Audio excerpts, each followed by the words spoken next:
السلام علیکم دوستو، کیا حال ہے آپ سب کا؟ میرے چینل میں آپ سب کو خوش آمدید۔ چلیے آج کی کہانی شروع کرتے ہیں۔ ایک دفعہ کا ذکر ہے کہ کسی ملک میں ایک بادشاہ حکومت کرتا تھا۔ اس کی ایک چھوٹی بیٹی تھی جس کا نام علیزہ تھا۔ جب علیزہ پیدا ہوئی تو اس کی ماں فوت ہو گئی، لیکن علیزہ کی دیکھ بھال کرنے کے لیے بادشاہ اور اس کے 11 بھائی تھے جو اس سے بہت پیار کرتے تھے۔ جب علیزہ کے بھائی اسکول چلے جاتے تو علیزہ اپنی تصویروں کی کتابیں دیکھتی، لیکن وہ ان چیزوں سے خوش نہیں تھی۔ پھر ایک دن یوں ہوا کہ بہت سخت سردی کے موسم میں بادشاہ نے ایک بار پھر شادی کر لی۔ اس کی بیوی لمبی اور خوبصورت تھی اور سب اس کی تعریف کرتے تھے، لیکن اس کا ایک بھیانک سچ تھا، وہ ایک جادوگرنی تھی۔ ملکہ جو ایک جادوگرنی تھی وہ بادشاہ کے بچوں کو ناپسند کرتی تھی اور ہر وقت ان سے چھٹکارا حاصل کرنے کے طریقے سوچتی رہتی تھی۔ وہ اکیلی اپنے محل میں دن گزارتی، اپنے پالتو مینڈکوں کو تھپکی دیتی اور نئے نئے جادو کے طریقے سیکھتی۔ ایک دن شہزادے اسکول سے واپس آئے تو ملکہ نے ان کا راستہ روک لیا۔ تم لوگ اندر نہیں آ سکتے، وہ چلائی، تم سب جنگلی ہنسوں کی طرح اڑ جاؤ۔ خوف زدہ شہزادوں کے سفید پر اگنا شروع ہو گئے۔ ایک ایک کر کے وہ سارے شہزادے ہنسوں میں تبدیل ہو گئے اور سمندر کی طرف اڑ گئے۔ ملکہ اندر گئی اور اس نے بادشاہ کو بتایا کہ شہزادے بھاگ گئے ہیں۔ اب وہاں صرف علیزہ بچی تھی۔ جب بادشاہ کے شک بڑھ گئے تو ملکہ نے ایک اور جادو کرنے کی ہمت نہیں کی، لیکن جب کئی سال گزر گئے، علیزہ جب جوان ہوئی تو بہت خوبصورت ہو گئی۔ ملکہ سے اس کی خوبصورتی برداشت نہیں ہو رہی تھی۔ اس نے چپکے سے اپنے جادوئی مینڈکوں کو علیزہ کے باتھ روم میں گرا دیا اور کچھ جادوئی الفاظ ان کے کانوں میں کہے۔ علیزہ اتنی اچھی تھی کہ وہ اس طرح کے جادوؤں کا اس پر کوئی اثر نہیں ہوتا تھا۔ جب وہ اپنے باتھ ٹب میں داخل ہوئی تو مینڈک پھولوں میں تبدیل ہو گئے۔ ان کی سرخ پتیاں بہت نرمی کے ساتھ پانی پر تیرنے لگیں۔ ملکہ یہ دیکھ کر پاگل ہو گئی۔ اس نے ایک اور نئی ترکیب سوچی۔ جب شہزادی نہا چکی تو ملکہ نے اسے شیشے کے سامنے بٹھایا۔ پھر اس نے آسانی سے اخروٹ کے جوس سے علیزہ کا چہرہ صاف کیا اور کنگھی کرنے کا بہانہ کرتے ہوئے اس کے بالوں کو الجھا دیا۔ اب علیزہ پہلے کی طرح خوبصورت نہیں لگ رہی تھی، یہاں تک کہ اس کے باپ نے بھی اس کو نہیں پہچانا۔ لیکن اس نے عجیب و غریب مخلوق کو اندر آنے دیا۔ بادشاہ چلایا، اسے باہر نکالو۔ سپاہیوں نے اسے پکڑنے کی کوشش کی۔ علیزہ ان کے درمیان میں گر گئی اور محل سے باہر کی طرف بھاگی۔ علیزہ بھاگتے بھاگتے ایک جنگل میں پہنچ گئی۔ وہاں اسے ایک جھیل نظر آئی۔ وہ جھیل کے پاس بیٹھ گئی اور رونے لگی۔ اس نے جھیل کے تازہ ٹھنڈے پانی سے اپنا چہرہ دھویا۔ جیسے ہی سورج غروب ہوا، علیزہ نے رات گزارنے کے لیے جگہ ڈھونڈنی شروع کر دی۔ تھوڑے ہی فاصلے پر اس نے ایک منظر دیکھا۔ ہنسوں کا ایک گروہ درختوں کے اوپر اڑ رہا تھا۔ انہوں نے اپنے پروں کو ہلایا اور علیزہ کو حیران کر دیا۔ اب ہنسوں کی جگہ اس کے سامنے اس کے بھائی کھڑے تھے۔ علیزہ کی خوشی کا کوئی ٹھکانہ نہیں تھا۔ جب وہ سب آپس میں مل چکے تو ایک شہزادے نے اس کو بتایا کہ ان کے ساتھ کیا ہوا۔ ملکہ نے ہم سب کو جادو کے زور سے ہنس بنا دیا تھا، لیکن رات میں ہم سب دوبارہ انسان بن جاتے ہیں۔ کل ہم ضرور اپنے نئے گھر کی طرف اڑ جائیں گے۔ میں بھی تم لوگوں کے ساتھ آؤں گی، علیزہ نے فیصلہ کیا۔ علیزہ اور اس کے بھائیوں نے ساری رات اسی جنگل میں گزاری۔ جیسے ہی سورج نکلا، ہنسوں نے اسے ہوا میں اٹھا لیا اور سمندر کے کنارے سے بہت دور اڑ گئے۔ شام ہوتے ہی وہ اتر گئے اور ہنسوں نے اپنے اپنے پر بند کر لیے۔ اب یہ ہمارا گھر ہے، شہزادے نے علیزہ کو بتایا۔ ان کا نیا گھر ایک غار تھا جس میں نرم گھاس کا بستر بچھا ہوا تھا۔ ایک رات شہزادی سو رہی تھی کہ اسے ایک خواب آیا۔ خواب میں اس نے دیکھا کہ ایک بہت خوبصورت پری اس کے سامنے کھڑی ہے۔ اس نے علیزہ سے کہا، تم اپنے بھائیوں کو ملکہ کے جادو سے بچا سکتی ہو۔ تم اپنے ہر بھائی کے لیے ایک کانٹوں کی قمیض بناؤ۔ جب وہ اسے پہنیں گے تو ملکہ کا جادو ٹوٹ جائے گا، لیکن تمہیں یہ قمیض خاموشی سے بنانا ہوگی۔ پری نے خبردار کیا، اگر تم نے اس کے بارے میں ایک لفظ بھی کسی کو بتایا تو تمہارے بھائی مر جائیں گے۔ علیزہ ان کانٹوں کو چھونے کے لیے آگے بڑھی، لیکن اس کی انگلی کانٹوں میں پھنس گئی اور وہ اٹھ گئی۔ اسی دن ہی علیزہ نے اپنا کام شروع کر دیا۔ اس نے جالیوں کے بڑے بڑے بنڈل توڑ لیے اور انہیں اکٹھا کرنا شروع کر دیا۔ اس سے اس کی انگلیاں زخمی ہو گئیں، لیکن اس نے کوئی آواز بھی نہیں نکالی۔ شام تک اس کی انگلیاں چھالوں سے بھر چکی تھیں، لیکن اسے کوئی پرواہ نہ تھی۔ اس نے اپنی ایک قمیض مکمل کر لی تھی۔ جب شہزادوں نے اسے کچھ بنتے ہوئے دیکھا تو وہ سمجھ گئے کہ علیزہ کیا کرنے کی کوشش کر رہی ہے۔ انہوں نے علیزہ کا شکریہ ادا کیا، لیکن علیزہ نے کوئی جواب نہ دیا۔ ایک شہزادہ علیزہ کی انگلیاں دیکھ کر رونے لگ گیا۔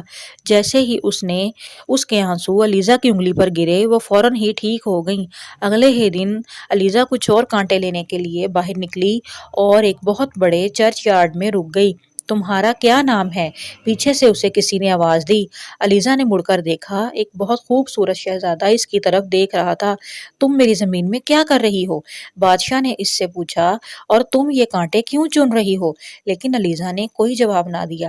بادشاہ نے سوچا کہ شاید یہ لڑکی بول نہیں سکتی۔ میرے محل میں آؤ، اس نے نرمی سے علیزہ سے اپنے ساتھ اندر آنے کو کہا۔ علیزہ نے اپنے سر کو نفی میں ہلایا، لیکن بادشاہ نے کہا کہ یہ اچھی بات نہیں ہے کہ میں تمہیں اکیلا چھوڑ کر چلا جاؤں۔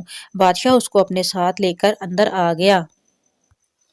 بہت کم وقت میں ہی بادشاہ کو اس چپ چاپ عجیب سی لڑکی سے پیار ہو گیا۔ جب وہ سارا دن کانٹے کی قمیض بنتی رہتی تو بادشاہ نے اس کی زخمی انگلیوں کے لیے بہت نرم کور لا کر دیے۔ اس کی مہربانی دیکھ کر علیزہ کو بھی اس سے پیار ہو گیا۔ جلد ہی بادشاہ نے ایک فیصلہ کر لیا۔ اس نے علیزہ سے پوچھا، کیا تم مجھ سے شادی کرو گی؟ علیزہ مسکرائی اور اس نے سر ہلا دیا۔ اس نے اپنا دربار لگایا اور سب کو بتایا کہ میں بہت جلد شادی کرنے والا ہوں۔ سارے درباری حیران رہ گئے۔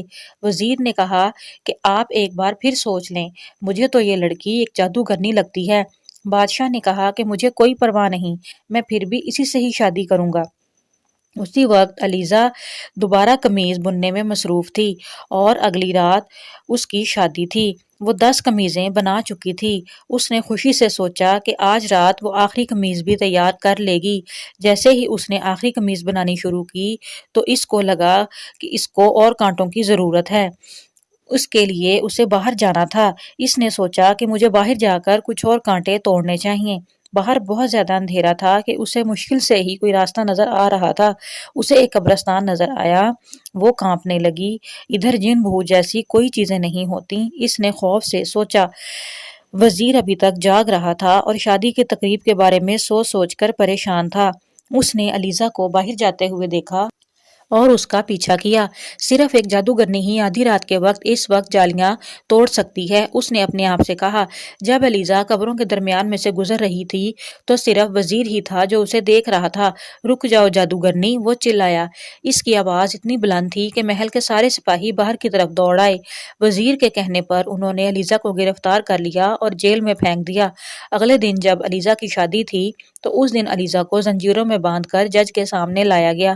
وزیر نے کہا کہ میں نے اسے آدھی رات کو قبرستان میں جالیاں توڑتے ہوئے دیکھا ہے۔ یہ ضرور کوئی جادوگرنی ہے۔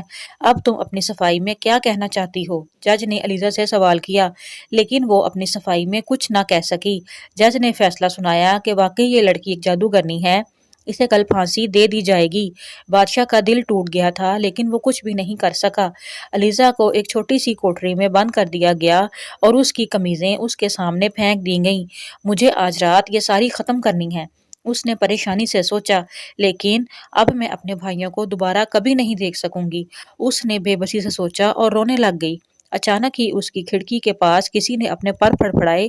علیزہ نے اوپر دیکھا اور نوٹس کیا کہ اس کا بھائی اسے دیکھ رہا ہے۔ علیزہ نے اپنے بھائی کو قمیضیں دکھائیں۔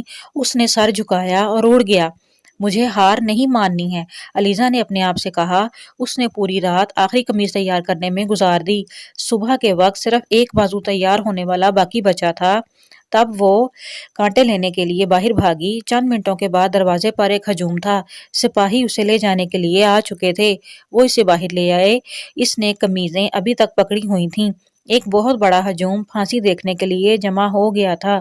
اس سے پہلے کہ علیزہ کو پھانسی لگتی، ایک عجیب سی آواز آئی اور لوگ آسمان کی طرف اشارہ کرنے لگے۔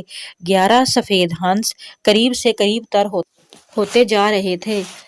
ہنس نیچے اترے، ایک ایک کر کے وہ علیزہ کے پاس آئے تاکہ وہ قمیض ان کے اوپر پھینک سکے۔ سارے لوگ سرگوشی کرنے لگے۔ پھر اچانک ہوا میں روشنی ہوئی، جس کے بعد دیکھتے ہی دیکھتے وہ 11 ہنس بہت خوبصورت نوجوان آدمیوں میں تبدیل ہو گئے۔ اوہ میرے بھائی، علیزہ خوشی سے چلائی۔ ان میں سے ایک بھائی کے ابھی تک ہنس کے پر ہی تھے، کیونکہ جب علیزہ قمیض تیار کر رہی تھی تو آخری قمیض کے بازو تیار کرنے والے رہ گئے تھے۔ علیزہ کو دکھ ہوا کیونکہ وہ ایک آخری قمیض کے بازو مکمل نہیں کر پائی تھی۔ مجھے کوئی دکھ نہیں، اس کے بھائی نے کہا۔ اس نے اپنی بہن سے گلے مل کر اس کو تسلی دی۔ تب بادشاہ یہ سب دیکھ کر بولا کہ مجھے نہیں پتا کہ یہ سب کیا ہو رہا ہے، لیکن تم مجھے یہ سب شاید سمجھا سکتی ہو۔ بادشاہ نے ایک بار پھر علیزہ سے پوچھا کہ کیا تم اب بھی مجھ سے شادی کرنا چاہتی ہو؟ ہاں بالکل، علیزہ نے شرماتے ہوئے جواب دیا، اور میں وعدہ کرتی ہوں شادی میں کوئی جادوگرنی نہیں ہوگی، علیزہ نے ہنستے ہوئے کہا۔ اسی وقت علیزہ کی زنجیریں سفید پھولوں میں تبدیل ہو گئیں اور نیچے زمین پر گر گئیں۔ جادو مکمل طور پر ٹوٹ چکا تھا اور علیزہ بول سکتی تھی۔ اس کے بعد وہ سب ہنسی خوشی زندگی